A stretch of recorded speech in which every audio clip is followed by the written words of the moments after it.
Hello, good evening students. Today in 11th class physics we are starting vectors. Vectors अभी हम लोग बोलते हैं this forms a very important part of physics. Physics में बहुत जगह यूज होगा, मैथ्स में भी आगे जाकर 12th क्लास में मैथमेटिक्स में भी है ना। तो वेक्टर्स अभी हम लोग बोलते हैं फिजिकल क्वांटिटीज को बेसिकली दो टाइप ऑफ क्वांटिटीज में डिवाइड करते हैं. One is scalar and other is what the vectors. Scalars अभी हम लोग किसको बोलते हैं? ऐसी फिजिकल क्वांटिटीज को which can be defined completely by magnitude alone. ऐसी physical quantities which can be defined by magnitude alone, these will be called scalars. अब एग्जाम्पल के लिए ऐसी कौन सी क्वांटिटीज हैं जिनमें सिर्फ मैग्नीट्यूड की जरूरत होती, डायरेक्शन की जरूरत नहीं होती? ऐसी क्वांटिटीज अभी हम लोग बोल सकते हैं दीज आर डिस्टेंस.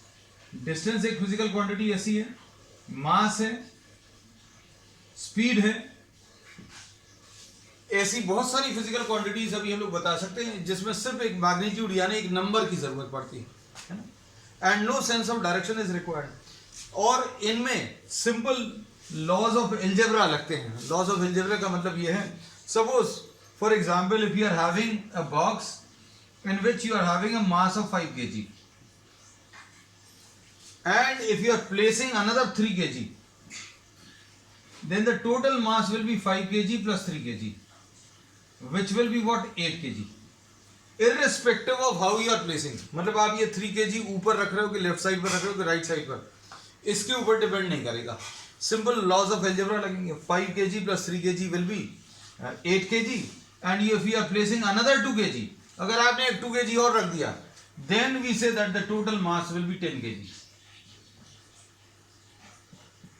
अब इसमें से अगर आपने रिमूव कर दिया 1 kg, आपने इसमें से 1 kg रिमूव कर दिया, तो the mass will be what, 9 kg. So these will be following what, simple rules of algebra, algebraic addition, है ना. अब इसके बाद सेकेंड टाइप की जो क्वांटिटीज आती हैं बच्चों, वो है वेक्टर्स. वेक्टर्स बोलते हैं अभी हम लोग ऐसी फिजिकल क्वांटिटीज को. Vectors are those physical quantities which are defined completely by magnitude and direction. Magnitude और डायरेक्शन से डिफाइन होती हैं. मतलब आपको एक मैग्नीट्यूड भी चाहिएगा and you require a sense of direction also. जैसे एग्जाम्पल के लिए, suppose if you are having some block lying on a table and on this you are applying a force of 10 Newton to pull it towards the right side. आप अगर इसके ऊपर 10 Newton force apply कर रहे हैं तो this will have a tendency to move towards the right side. अब इसमें if another 5 newton is applied, then what can we say? अगर आपने एक 5 न्यूटन और अप्लाई कर दिया तो आंसर इसका कितना आएगा? It will depend on how you are applying this 5 newton, है ना.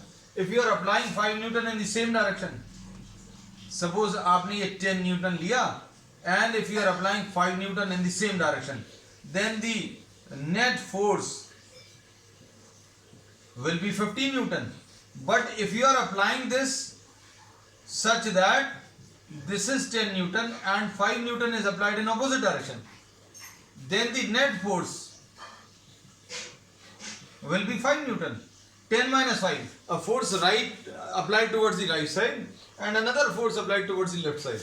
Therefore net force will be what, 5 Newton. ऐसा कह सकते हैं. So we say that such type of physical quantities which require magnitude and direction, ऐसी physical quantities जिनको define करने में आपको magnitude और direction दोनों की जरूरत पड़ती है, ऐसी फिजिकल क्वांटिटीज को आप वेक्टर्स बोलते हैं. अब वेक्टर्स के एग्जाम्पल अभी हम लोग बोलें तो वेक्टर्स का एग्जाम्पल वेलोसिटी हो गया, डिस्प्लेसमेंट हो गया, एक्सेलरेशन हो गया, वेलोसिटी हो गया, then you are having force. There are many examples for vectors. तो अभी हम लोगों ने बेसिकली दो टाइप ऑफ क्वांटिटीज लिया, स्केलर्स एंड वेक्टर्स. एक और टाइप है tensors, that we'll be discussing in subsequent classes, है ना. तो अभी हम लोगों ने बोला दो टाइप की फिजिकल क्वांटिटीज अभी हमने बता दी, कौन सी? स्केलर्स एंड वेक्टर्स, है ना। अब वेक्टर्स में अभी हम लोगों ने बता दिया you require what? Magnitude and a sense of direction. अब इसमें आगे चलते हैं।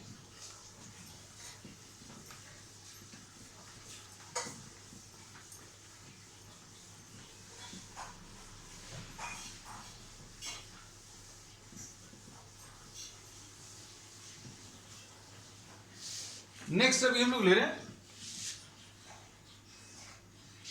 Graphical representation of vectors.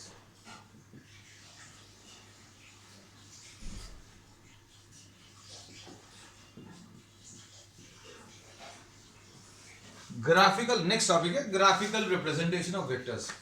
Vectors को अभी हम लोग ग्राफिकली रिप्रेजेंट कर सकते हैं by a directed line segment. आप a vector is represented graphically by, ये इंपॉर्टेंट है, by a directed line segment। जैसे suppose for example, if you are having a displacement, consider a displacement of 10 kilometers east। ये displacement है, एक vector quantity, this is a vector because this will be what? This will be the magnitude and this will be the direction. अब इसमें अभी हमें magnitude और direction दोनों चीजें मालूम है। अब इसको ग्राफिकली अगर आपको रिप्रेजेंट करना है तो अभी हम लोग क्या करेंगे? This vector will be represented graphically by a directed line segment. 10 kilometre length तो अभी आप बना नहीं पाओगे, तो हम लोग क्या करते हैं? You select a suitable scale। आपने स्केल सिलेक्ट कर लिया। Suppose 1 kilometer is represented by 1 centimeter। Then you will be drawing a line of length 10 centimeter, है ना। Line of length 10 centimetre draw कर लिया। आप इसकी जगह you could have selected what 2 kilometers represented by 1 centimeter। तो ये तो ग्राफिकली रिप्रेजेंट करना, तो ये आपका रिप्रेजेंटेशन है। You can select a suitable scale। So what is required? A suitable scale is required।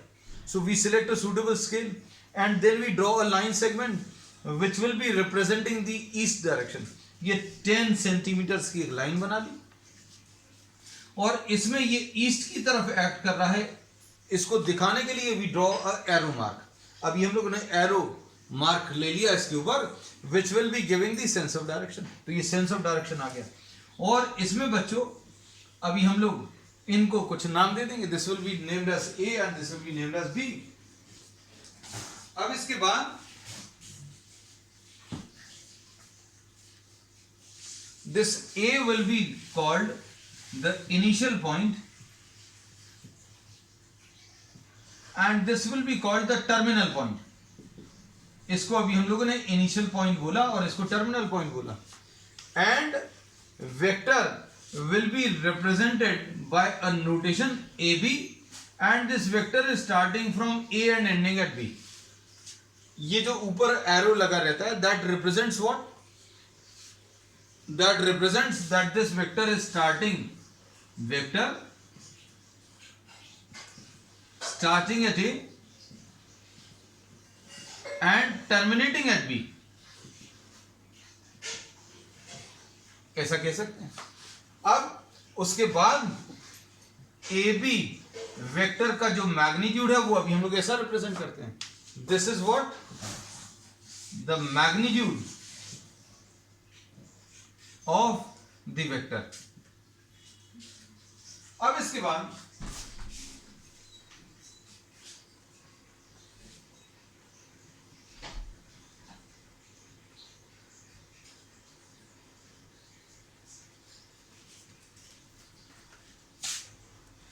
बाद अभी हम लोग ये एक और एग्जांपल ले रहे हैं। Suppose you are having a displacement of 15 kilometres towards the north side, है ना। अब ये डायरेक्शन अभी हम लोग इंटेंशनली ले रहे हैं क्योंकि कुछ बच्चों को स्टार्टिंग में to start off with vectors some students are having a confusion that A to B on the top will be representing the direction. This will represent actually what that the vector is starting from A and ending at B, है ना, ऐसा कुछ बोलते हैं। अब इसमें अभी हम लोग ऐसा कहते हैं, सपोज नॉर्थ की तरफ अगर आपको बताना है, so you will B drawing a line of length how much, 15 centimetre.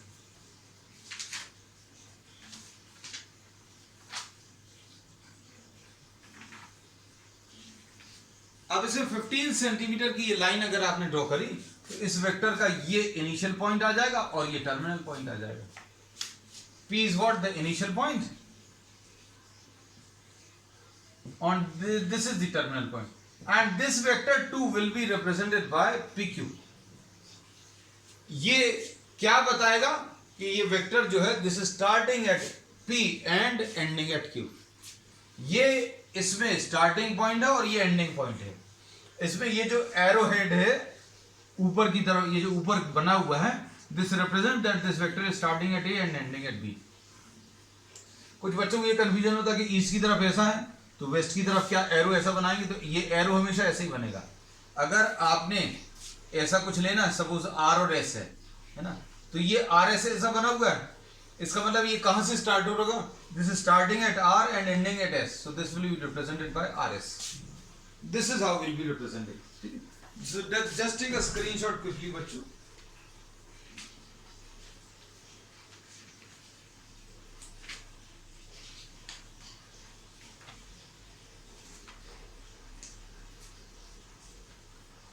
अब इसमें नेक्स्ट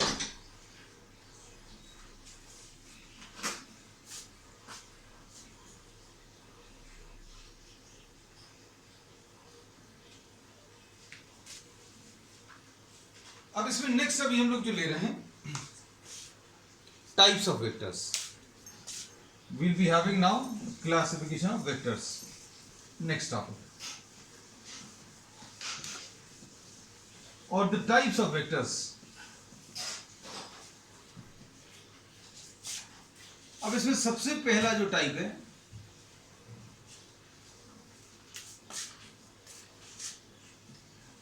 को initial vectors. As the name suggest, इसका जैसा नाम है वैसा उससे अभी हम लोग पता चल रहा है, vectors starting at the same point, vectors having same initial point, इसको अभी हम लोग को इनिशियल वेक्टर्स बोलते हैं। अब इसके बाद ये को इनिशियल वेक्टर्स अगर अभी हमें रिप्रेजेंट करना, तो ये अभी हम लोग डायग्राम में ऐसा कुछ रिप्रेजेंट कर सकते हैं। ये सपोज 3 वेक्टर्स है, A B vector, A C vector and A D vector. A B, A C and A D, all these 3 vectors are starting from the same point. अब इसमें देखो, नेक्स्ट इसमें अभी हम लोग ले सकते हैं, मतलब बहुत ज्यादा टफ नहीं है, so we are not going to the definitions and all. ये अभी हम लोग ऐसा एक्सपेक्ट करते हैं कि अभी आप डेफिनेशंस वगैरह सारी इसकी लिख लेंगे, है ना। अब देखो नेक्स्ट, इसके बाद को टर्मिनल वेक्टर्स।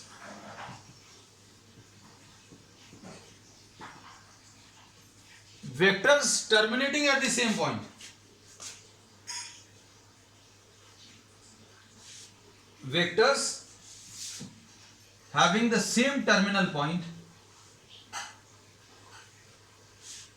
अब इसमें देखो, इसमें क्या लिखेंगे, P Q, R Q and S Q. P Q का टर्मिनल पॉइंट क्यू है, आर क्यू का टर्मिनल पॉइंट क्यू है, और एस क्यू का टर्मिनल पॉइंट भी क्यू है। तो अब इन दोनों को देखकर अभी हम लोग कह सकते हैं कि इस वाले में A is the common initial point,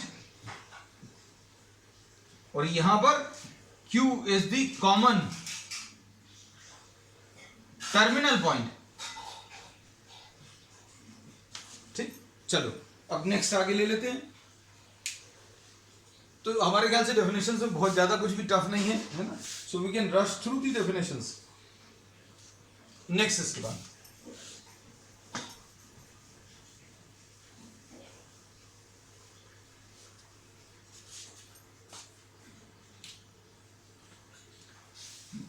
इनको इन वेक्टर्स को अभी हम लोग एक और रिप्रेजेंटेशन भी यूज होता है. सपोज आपको कहीं पर अगर ये पूरा पूरा नहीं लिखना है, this vector is starting at A and ending at B, this can be represented by a small alphabet also with a vector sign. इसमें कोई इनिशियल पॉइंट और टर्मिनल पॉइंट नहीं बताते, हम लोग ये बोलते हैं A is a vector. तो ये A वेक्टर जो है, आप सिर्फ कुछ एल्जेब्राइक ऑपरेशंस रहेंगे जहां पर अभी हम लोग इनकी जरूरत पड़ेगी. सो दिस होल नेम, ये पूरा पूरा नाम नहीं लिखकर अभी आप एक छोटा सा नाम ए बी की जगह ए लिख सकते हैं ना. दिस कैन बी, और this can be abbreviated as some B vector या पी वेक्टर या कुछ और एक छोटा नाम भी लिख सकते हैं. दो की जगह एक single name can also be used, है ना. ये अभी हम लोग आगे लेंगे. चलो नेक्स्ट, इसके बाद नेक्स्ट है parallel vectors. And this is also termed as like vectors. ये नॉमेनक्लेचर ये थोड़ा सा कहीं कहीं पर कुछ कुछ किताबों में अलग अलग टाइप का दिया, but I will be using this, है ना. पैरेलल वेक्टर्स और like vectors, vectors pointing in the same direction, pointing in vectors in the same direction, simple लिख दे रहे हैं. Vectors in same direction are called parallel vectors.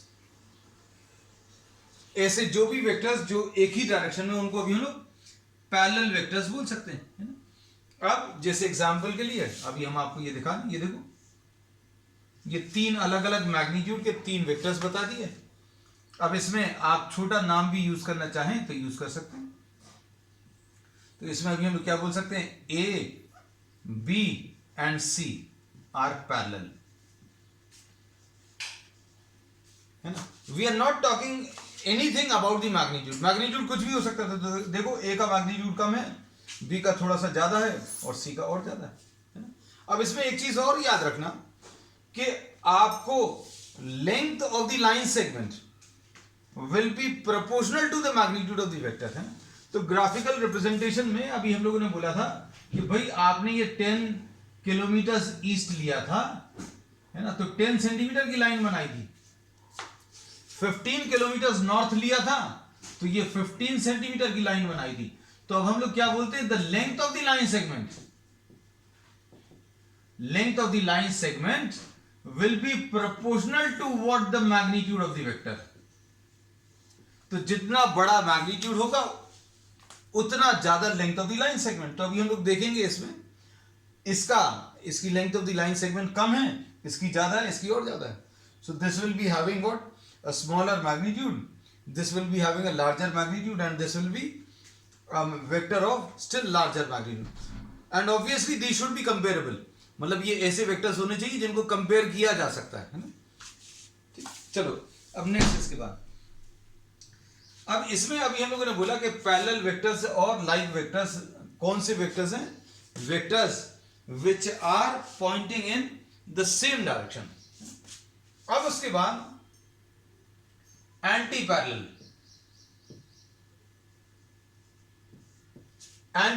Vectors.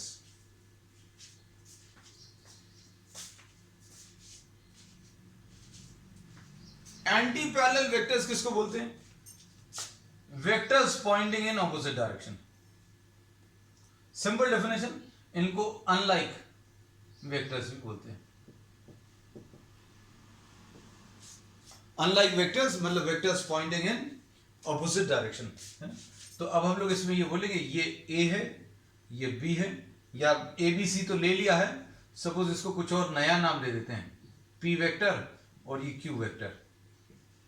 P and Q are anti parallel. Reason क्या है, because these are in opposite direction. तो अब क्या क्या चीज बता दी अभी हमने वेक्टर्स में. आज के इतने डिस्कशन में हम सिर्फ आपको एक क्विक रिवीजन, हमने इसमें यह बता दिया कि स्केलर्स ऐसी क्वांटिटीज हैं which are defined only with the help of magnitude. Vectors कौन सी हैं, जिनको डिफाइन करने के लिए आपको मैग्नीट्यूड एंड डायरेक्शन दोनों की जरूरत पड़ती है. Then we had what, the graphical representation. अगर आपको वेक्टर को ग्राफ पर रिप्रेजेंट करना है then you will be selecting a suitable scale, और आपको क्या करना पड़ेगा, एक directed line segment. A vector is represented graphically by what, a directed line segment. ये इसमें इनिशियल पॉइंट है और ये इसका टर्मिनल पॉइंट है, and the length of the line segment will be proportional to the magnitude of the vector. Length of the line segment proportional to magnitude of the vector का मतलब क्या है, अगर आपने 10 किलोमीटर लिया तो 10 सेंटीमीटर की लाइन, अगर 15 किलोमीटर लिया नॉर्थ की तरफ तो 15 सेंटीमीटर की लाइन, अगर 20 किलोमीटर लिया तो 20 सेंटीमीटर. प्रोपोर्शनल का मतलब यह है, larger the magnitude of the vector larger will be the length of the line segment. ठीक है. फिर उसके बाद अभी हम लोग ने टाइप ऑफ वेक्टर्स लिए. टाइप ऑफ वेक्टर्स में को इनिशियल वेक्टर्स बच्चों किसको बोलेंगे, which are starting at the same point. तो ये को इनिशियल वेक्टर्स है. Coterminal vectors, vectors which are terminating at the same point, जिनका टर्मिनल पॉइंट सेम है उनको अभी हम लोग को टर्मिनल वेक्टर्स बोलते हैं. Then you are having what, parallel vectors और लाइक वेक्टर्स. पैरेलल वेक्टर्स या लाइक वेक्टर्स किसको बोलते हैं, जिनमें डायरेक्शन सेम है. Vectors which are pointing in the same direction are called parallel vectors और like vectors. Anti parallel vectors कौन से हैं, vectors which are pointing in opposite direction. इनको अभी हम लोग अनलाइक या एंटी पैरेलल वेक्टर्स बोलते हैं. ठीक है. तो ये अभी हमने क्या किया, we had a quick revision of what we have discussed today. अब इसके बाद आगे देखो.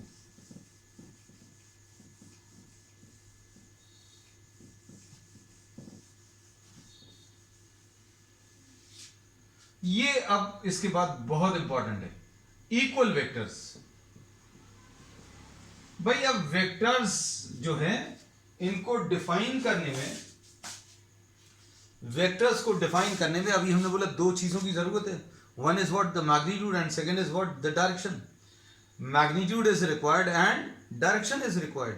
तो इक्वल वेक्टर्स जो होंगे वो ऐसे होंगे जिसमें मैग्नीट्यूड भी सेम रहेगा और डायरेक्शन भी सेम रहेगा. तो डेफिनेशन क्या आ जाएगी, vectors having what, the same magnitude and same direction. Vectors having the same magnitude and same direction are called equal vectors. ठीक. अब इसमें देखो, अब हम आपको इसका एक एग्जाम्पल ले रहे हैं. जैसे suppose if you are having a square ABCD.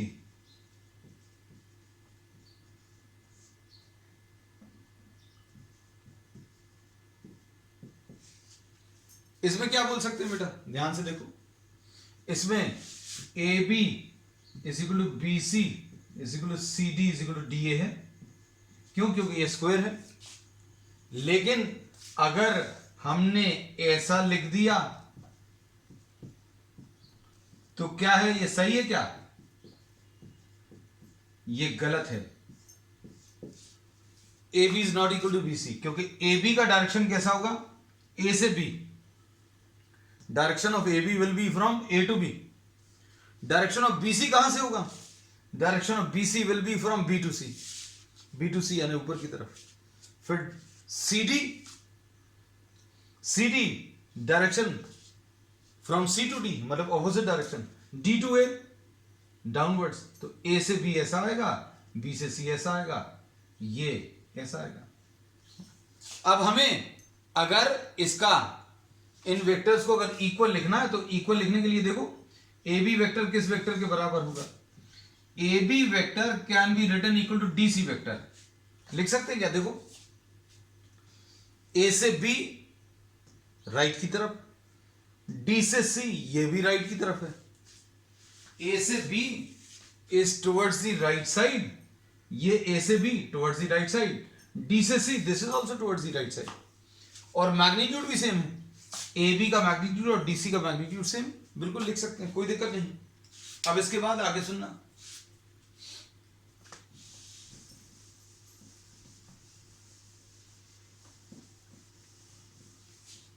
AD vector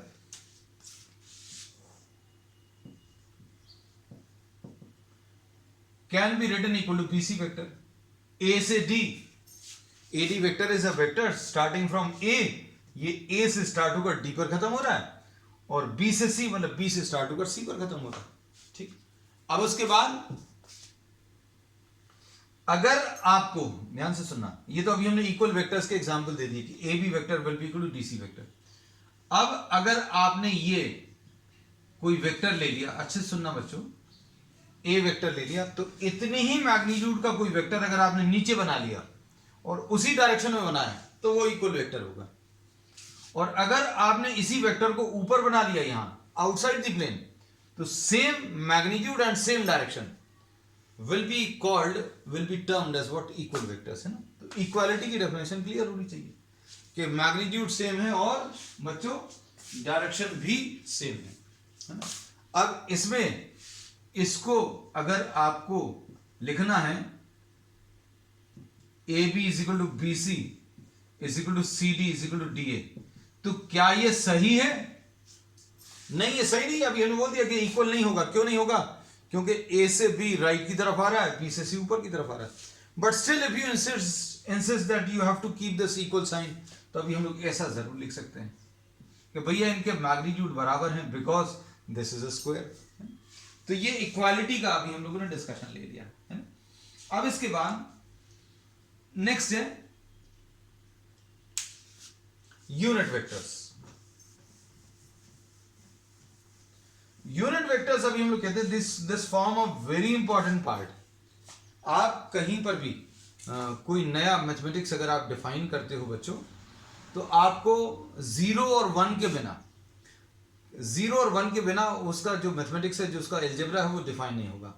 and we say that the mathematics of vectors will be left undefined if we are not defining the 1 and the 0। क्योंकि आपको अगर कहीं पर कुछ एडिशन कर रहे हो, कुछ वेक्टर्स को ऐड कर रहे हो या सब्ट्रैक्ट कर रहे हो, you'll require unit vector, you'll require the 1। इसका 1 जो है हम लोग कह सकते हैं वेक्टर्स का जो एल्जेब्रा अभी हम लोग पढ़ेंगे उसका जो 1 है that is what unit vector. और इसका जो 0 है बच्चों that is the null vector. Vectors का जो 0 है वो कौन सा वेक्टर है? नल वेक्टर है। तो अब यूनिट वेक्टर क्या है? ऐसा कोई भी वेक्टर जिसका मैग्नीट्यूड 1 हो। भाई ऐसा कोई भी वेक्टर जिसका मैग्नीट्यूड 1 हो, उसकी जरूरत क्या है? तो उसकी जरूरत यह है this is used in describing a direction. किसी डायरेक्शन को अगर डिफाइन करना है या डिस्क्राइब करना है तो ये आपको उसका मैग्नीट्यूड खुद का 1 होना चाहिए। अब हम आपको इसका एग्जांपल दे रहे हैं, अच्छे सुनना। अभी हम लोगों को अगर कोई वेक्टर दिया हुआ है, सपोज फॉर एग्जांपल आपको कोई वेक्टर अगर दिया है 10 किलोमीटर ईस्ट, इसी से अभी हमने एग्जाम स्टार्ट किया था 10 किलोमीटर ईस्ट, है ना।